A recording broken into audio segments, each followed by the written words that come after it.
Assalamu alaikum. Bonjour à tous. Dans cette séance, je vais parler aussi des opérateurs linéaires compacts et je vais donner une liste d'exercices. Je vais corriger seulement le premier exercice et les autres, donc, leurs corrections vont arriver dans les jours qui viennent. Alors voici justement le premier exercice, celui que vous voyez ici. Si vous voulez, c'est une application de la définition de la compacité. On se donne cet opérateur de L1 vers L1. On peut aussi l'écrire de LP vers LP pour P supérieur à 1. Donc T de x est défini ainsi.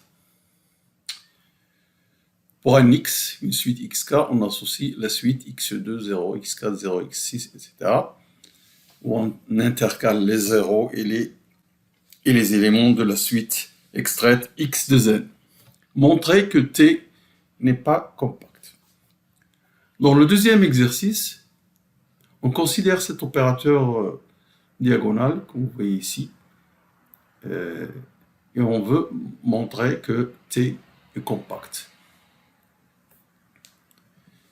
Alors, je vais, d'une manière générale, parler d'opérateurs, lorsque je vais donner la solution de l'exercice 2, parler d'opérateurs diagonal d'une manière générale, c'est-à-dire sans spécifier la suite. Ici, la suite qui intervient, c'est la suite 1 sur k. On peut donc définir S de x égale alpha 1 x1, alpha 2 x2, alpha 3 x3. Voir la condition pour que cet opérateur soit un compact. Troisième exercice. Alors ici, on revoit l'opérateur shift à gauche que nous avons étudié plusieurs fois. Et on rappelle les démonstrations montraient que T est borné et calculer sa norme, déterminer l'adjoint de L que l'on notera R, et puis dire si les opérateurs L, son adjoint, et LR, donc le LR ça veut dire L rang R, sont-ils des opérateurs compacts sur L2? Exercice 4. Alors, soit l'opérateur T de L2 vers L2 défini ainsi. Ce n'est pas le même opérateur que de tout à l'heure. Donc, il y a une sorte de un changement sur les coordonnées de T de x. Montrer que T, alors plutôt T est-il un opérateur compact? Cinquième exercice. Alors, on parle ici de la convergence faible d'une suite. On l'a déjà vu dans le cours, le deuxième cours donné sur la deuxième séance donnée sur cette chaîne. Je vais vous laisser le lien dans la description. Alors, on se donne deux espaces vectoriels normés de Banach et une suite xn dans x et un opérateur t borné, ce qui veut dire continu. Montrer que si xn converge faiblement, alors xn est borné. Ça, vous pouvez le voir dans le cours, la démonstration. Si xn converge faiblement, alors t de xn converge vers t de x faiblement aussi. Ce qui veut dire que la continuité de t implique la continuité au sens faible. Alors, la question qui nous intéresse dans ce thème de la compacité des opérateurs, c'est si xn converge faiblement, seulement faiblement, alors t de xn converge vers t de x. Alors ceci n'est pas vrai pour tous les opérateurs, mais c'est vrai pour un opérateur compact.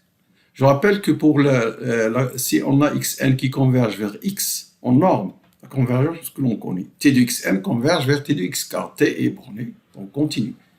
Mais pour un opérateur compact, même si on n'a pas la convergence de xn vers x en norme, si on a seulement la convergence faible, on a la conclusion. Donc, ceci implique t de xn converge vers x. Alors, il y a un sixième exercice ici. Donc, on se donne un espace de Banach et t un opérateur compact de L2, c'est-à-dire de E vers E. On note I l'identité de E, opérateur identité. Pour un alpha dans C étoile, on définit n indice alpha, c'est le noyau de T moins alpha I. montrer que n alpha est de dimension finie. Alors juste pour une indication, on utilise le théorème de Riesz. Dernier exercice. Alors, soit K, une fonction de 0,1 croix 0,1 vers R, continue. On définit l'opérateur T de C de 0,1 vers C de 0,1. Alors ça, c'est l'espace des fonctions continues de 0,1 vers R. Donc ici, on a un espace vectoriel sur R. T défini de C 0,1 vers C de 0,1. C'est l'espace des fonctions continues de 0,1 vers R. Soit l'opérateur qui a F dans C0,1 associe T de F.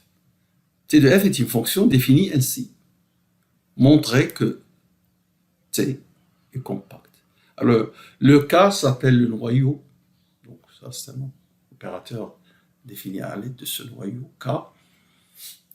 Et on va voir que ceci se généralise aux espaces de Lebesgue. Je vais donner l'énoncé dans un exercice séparé, dans une séance séparée.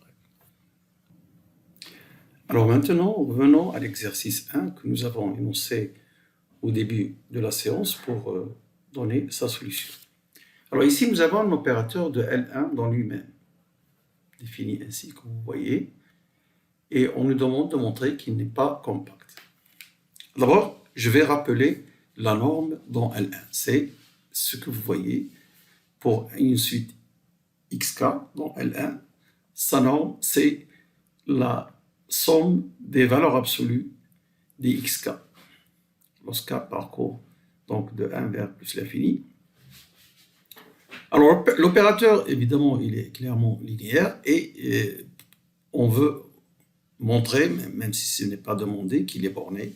Pour cela, vous avez la norme de l'image qui est toujours dans L1. Alors, parce que cette norme converge. Alors, pourquoi parce que cette série converge. La somme des valeurs absolues des modules des termes qui forment la suite Tx.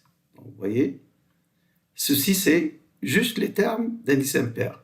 Leur somme en module, évidemment, est inférieure à la somme des modules de tous les termes, et qui est précisément la norme 1 de x. Donc, cette inégalité nous permet de dire que t est borné et que sa norme est inférieure à 1. Alors maintenant, nous allons montrer qu'il n'est pas compact. Rappelez-vous la définition de la compacité d'un opérateur.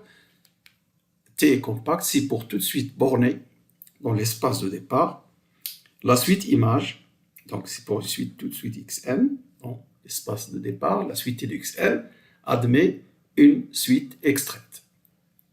Alors pour montrer qu'il n'est pas compact, nous allons choisir une suite et montrer que la suite image n'admet pas de suite extraite.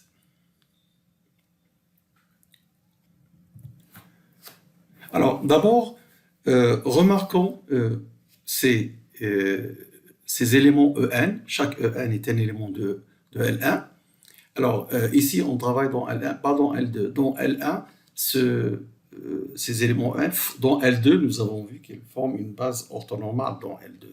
Mais ici, on est dans L1.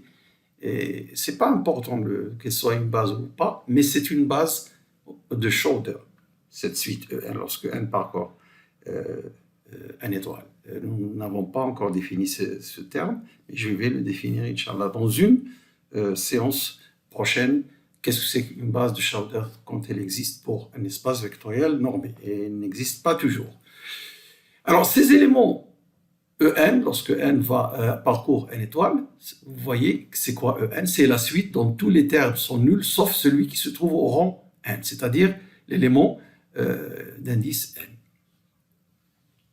Alors, de cette suite, je vais fabriquer la suite Yn égale E de N.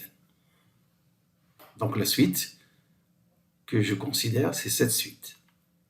Cette suite, elle est bornée. Pourquoi? Parce que En, E2N, En pour n'importe quel N, sa norme c'est 1. La somme des modules, c'est 1. Donc E2N a un module 1. si bien que cette suite est bien bornée dans L1. Mais sa suite image. Alors la suite image, c'est quoi la suite image? Alors je dis que c'est, alors T de E de N, c'est E de N moins 1. Juste vous décalez l'indice. Alors pour voir ça, on va voir donc, par exemple, pour les premiers termes. Alors vous voyez la définition sur l'écran de T de X. Si vous prenez par exemple E2,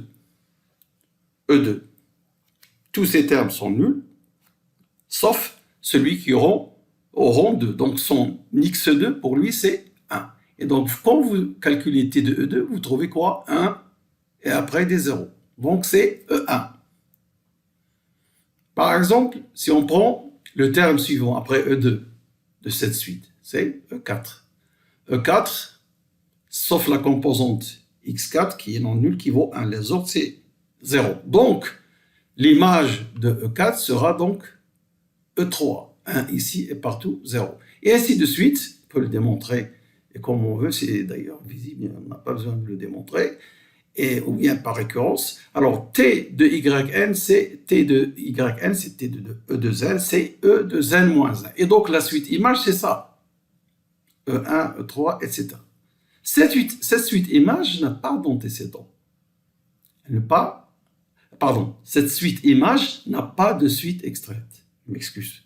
Elle n'a pas de suite extraite. Nous allons le voir. En fait, si vous prenez deux termes, YN et YM, avec n différent de m, le module de leurs images, c'est par définition, la norme de leurs images, c'est par définition donc norme 1 de TYM moins norme de TYM. Je remplace YN, enfin, YN c'est E de N, donc son image c'est quoi? C'est E de N moins. Donc E de N moins 1 moins E de N moins 1. La norme 1. Alors, N et M, il y a parmi eux un qui est plus grand que l'autre. Et évidemment, on ne prend pas N égale M, N différent de M. Alors, par exemple, M est plus grand que N. Donc ici, ça, c'est quoi ça? C'est la suite qui vaut 0 partout, sauf au rang N-1 qui vaut 1 et au rang 2N-1 qui vaut moins 1. Donc, quand vous faites la somme, sa norme, c'est la somme des modules des composantes. Il n'y a que 1 qui correspond à la deuxième moyenne place et moins 1 qui correspond à la deuxième moyenne place. Donc la norme, c'est module de 1 plus module de moins 1 égale à 2. Cette suite, entre deux termes différents, la norme est toujours égale à 2. Donc on ne peut pas extraire une suite convergente, car si elle converge, nous pourrions trouver ceci est inférieur à epsilon, par exemple epsilon égale demi, pour m et n assez grand. Elle devrait être une suite de Cauchy. Mais là, ça ne marche pas puisque cette expression est toujours égale à 2. Je dis toujours égale à 2, pas supérieur à 2. C'est toujours égal à 2. Précisément, c'est égal à 2. Et donc, cette série n'admet pas de suite extraite convergente. Et par conséquent, T n'est pas un opérateur compact. Voilà, ce sera donc tout pour aujourd'hui. Nous continuerons à donner la solution des autres exercices qui restent dans cette liste. Et jusque-là, donc, on termine cette séance. Merci de votre attention. Au revoir.